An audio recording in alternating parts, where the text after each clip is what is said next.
Phone లేదండి తీసుకో.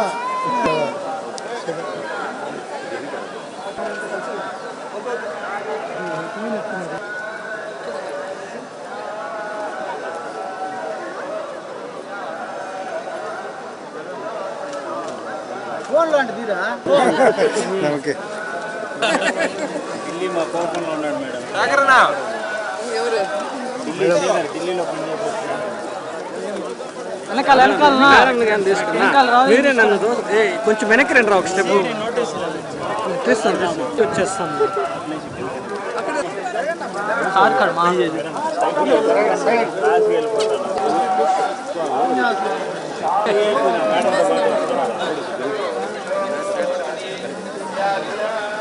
బబ్బబ్బా wire ఒకటి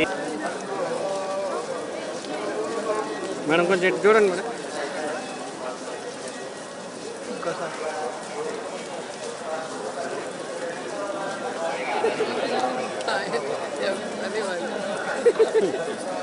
ఓకే మేడం. అందా ఓకే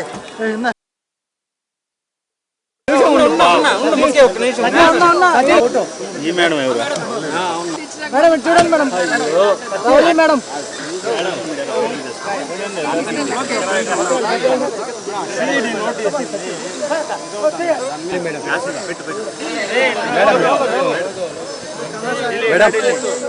మేడం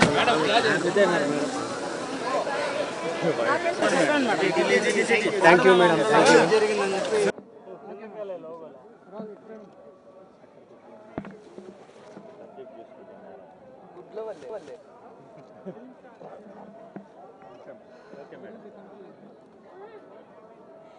ఈరోజు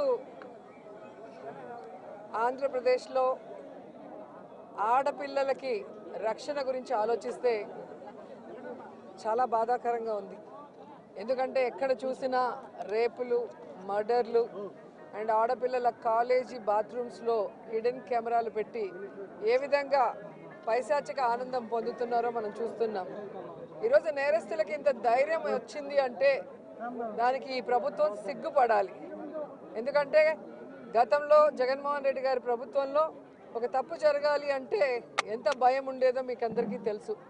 సో ఎవరైనా కూడా దిశ యాప్ని యూజ్ చేయకుండా ఏదైనా అఘాయిత్యానికి అమ్మాయి లోబడితే 24 గంటల లోపల నేరస్తుల్ని అరెస్ట్ చేసి వారిని శిక్షించే విధంగా చట్టాలని కఠినతరం చేశారు. కాబట్టి ఆ రోజుల్లో ముచ్చుమరి లాంటి ఘటనలు జరగటం అనేది మనం చూసుండం. నిజంగా చాలా బాధాకరం. ఒక 9 ఏళ్ల అమ్మాయిని రేప్ చేసి చంపేసి ముక్కలు ముక్కలు చేసేశారు. 60 రోజులు అవుతున్న అమ్మాయి శవాన్ని కూడా ఇంతవరకు తీసుకురాలేకపోయారు.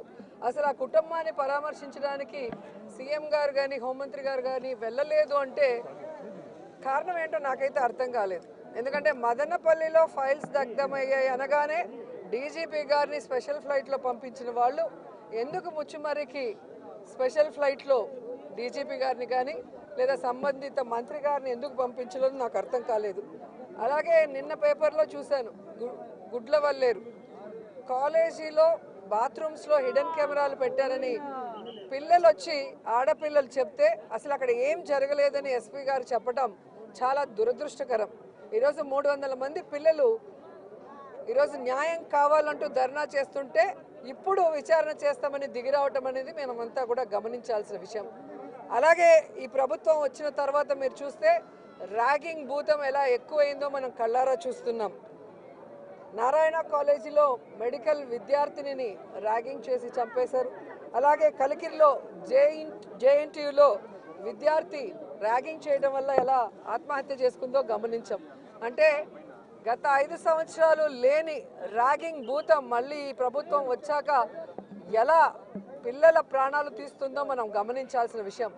నేను ఈ ప్రభుత్వానికి ఒకటే చెప్పగలను, రెడ్ బుక్ రాజ్యాంగం మీద పెట్టిన దృష్టి ఇంట్రెస్ట్ పక్కన పెట్టి ఆడపిల్లకి రక్షణ కల్పించడంలో గౌరవాన్ని కల్పించడంలో మీరు ముందుండాలని కూడా వాళ్ళని కోరుకుంటున్నాను. మాట్లాడిన తర్వాత అలా అంటే ఎట్లాగా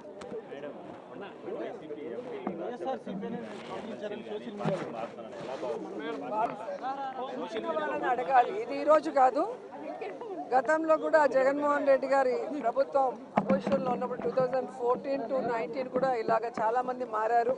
మారిన వాళ్ళు ఏమయ్యారో కూడా మనం కళ్ళారా చూసాం. సో ప్రజల చేత ఒక పార్టీ సిద్ధాంతాలు నచ్చి ఎన్నుకోబడిన ప్రజల పార్టీ సిద్ధాంతాలు నచ్చి ఎన్నుకోబడిన వాళ్ళు, పార్టీ నియమించిన వాళ్ళు ఈరోజు వెళ్ళిపోతుంటే వాళ్ళు ఆలోచించుకోవాలి వాళ్ళు చేస్తుంది కరెక్టా తప్ప అనేది. సో దీనివల్ల జగనన్నకో వైఎస్ఆర్సీపీ పార్టీకో ఎటువంటి నష్టం ఉండదు. ఎందుకంటే ఎప్పుడూ కూడా పార్టీకి ద్రోహం చేసి వెళ్ళిన వాళ్ళని ఎవరూ కూడా గౌరవించరు, క్షమించరు.